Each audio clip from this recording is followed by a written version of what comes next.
Next point about bookkeeping is what can you do with it beyond? So like bookkeeping and beyond. And the notion is that you may be struggling with business plans. Some of the business plan software that's out there downloads into QuickBooks. So let's say you're pre-money. How many of you are a brand new business? Raise your hands. Great. So we're pre-money. We gotta start somewhere. So one tool that I kind of like, it's published by Palo Alto, P-A-L-O-A-L-T-O, I believe, Palo Alto, and it's called the Business Plan Software. You find it at Barnes & Noble or online. What's cool about that is it asks you questions about your business. You answer the questions, you plug it in, and it makes just about the prettiest business plan you're ever going to see, with graphs and everything. Whoa, it's 70 pages. All you do is answer questions. Very pretty, very nice. And pretty matters. Pretty matters to businesses, pretty matters to bankers, and pretty matters to you because you got to feel good about your plan. It's got to make sense. So at the end, it'll show you, does it look like you're going to be profitable by answering all those questions? But it's going to spit out a projected version of what I just talked about, a balance sheet, a PL, and a general ledger. And what's really cool about this software is it will ask you, do you plan on using QuickBooks?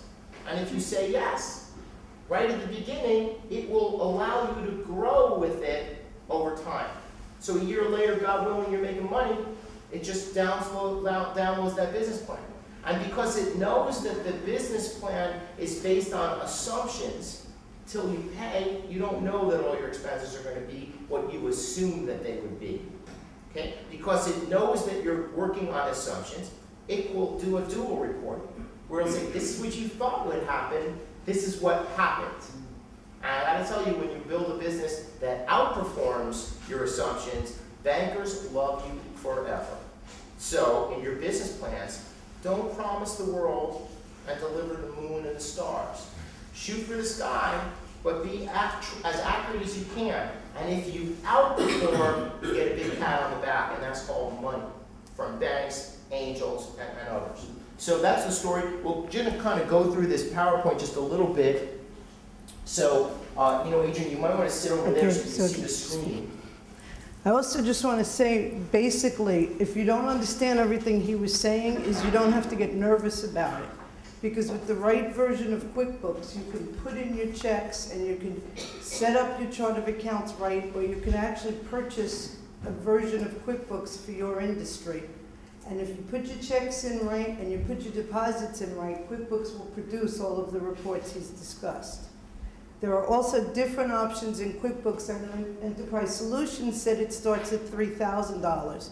Well, there's lower versions for small businesses that start at $300, and there's also options you don't even need to buy the software. You can use QuickBooks online, and then you don't have to worry about the software. So you're about $100. Right, That's exactly. $99 up to $3,000. So I don't want you to get scared away that this is too large a version for your needs. As long as the chart of accounts is set up properly and all of the QuickBooks comes with their own chart of accounts. You can modify them, you can add to them, you can delete accounts you don't need. You can also purchase versions for your industry. So there's a version for manufacturing, for not-for-profit, for retail, for consulting businesses, where it bills. If you buy consulting, it'll accumulate your time in billing, and then it'll produce invoices for you. So you don't necessarily have to understand the end result. You just need to have the right version up front, and then QuickBooks will do most of the work for you. Adrian, what's on that screen there? Well, here is, let's see, this is the entering of vendor information. So what you have to do, there's a little bit of setup up front, and you have to define each one of your vendors. So you can put in Staples, and you can tell that every time you pay Staples, this was an office supply expense. So you would set up your vendor as a new vendor, and you define the name of the vendor, the address of wherever the check goes, and if you use it the right way, the check will print out with the address on it. You won't even have to address the check. That's forever. that vendor's in there, and it's forever. Right, exactly. Even 5 years from now, you go back, say, what did I pay that guy?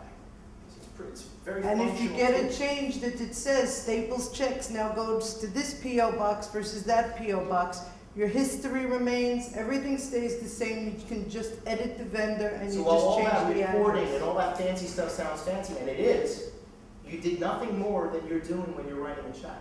And You're you writing probably, the name, the information, and the amount, but it's preserving that for the future and building reports from it. and if you have your vendor set up, you can type S and Staples will come up. And if there's two S vendors and you type ST, then that'll come up. So you really don't even have to do a lot of data entry once you're set up. We go to the next one. So that's an invoice, which is the same thing. Every check should have an invoice against it. You want to tell them a little bit about that? This would be what you were billing your clients, and this is this is customizable, so you can change the columns on there. And QuickBooks can track classes, so let's say you have office supplies, but you want to track the office supplies you bought for this client versus that client. And you can track it through classes. There's a variety of different ways you can track things in there. But you would predefine the items that you're billing for, so if you're selling retail, you can put all of your products in there. The description is predefined, so once you go in and you define your items, all you have to do is type the first letter or the first two letters of your item, the description will come out. You can predetermine the amount, or you can put your amount in separately each time. And then you tell it again when you define item, whether it's taxable or non-taxable. And again, QuickBooks tracks all of that. It can even do your sales tax returns. Right, again, you'll go backwards. What did I pay did I charge my client sales tax? Did I charge them enough? These become critical for the future. I want to go a little bit faster because it's only 10 minutes and I want to take questions. This is where you would put a payment in. So you build the client, and this is how you put in that they paid that particular invoice. And this is what we started to talk about. Profit and loss with revenue, and then this is a balance sheet with assets and other things. And we're going to talk about these things when we take your questions, but I'm anxious to hear your questions. What is this? This is a source ledger that tells you all of your general ledger accounts, your balances, this pretty much tells you a snapshot of the business right now, how much is due in, how much is due out. You're doing is your receivables. And again, they're not typing this. This is going to be generated just from doing the same activity you folks do when you write a check. You're doing nothing more than that.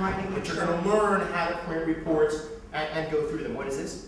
Just more of that, right? More of that. But think about how important it is. It's got your inventory, it's got your history of what other liabilities you owe or may owe in the future as well. And this? This is the general ledger report. This tells you all of the accounts and all of the balances in the account, what makes them up. This is detailed. And this is going to come right out from what they put in those checks. Absolutely. These are all menu options in QuickBooks. If you have reports and you have a drop-down menu and it'll define reports, or you can define your own. This is drilled down. If you see a general ledger and it says you owe out $2,000, you can drill down and it'll tell you who you owe it to and what you owe. You know, people, my first bookkeeper when I was 12 said, it's just what you put in, what you put out. And I said, well, that's what I was doing. I was writing that down. When we got to a certain amount of zeros, my mom said, oh, I'm quitting my job because I thought you were kidding in my little DJ business at the time. And then Mom learned on Quick In, which was this first type of program, which was just, I mean, it was nothing more than typing checks. You can use only two fingers, not fancy typing. Typing the checks and the numbers, and then from there we grew. And that's all, it's low-hanging fruit. If you go to an account and they tell you to buy something called Peachtree or all these products, I'm going to get sued eventually on these videos. But if they tell you to spend $10,000, $15,000 on custom bookkeeping, throw the man out of the room or get up and leave. Okay, you've got economic challenges. This should be fun and easy, nothing more than that.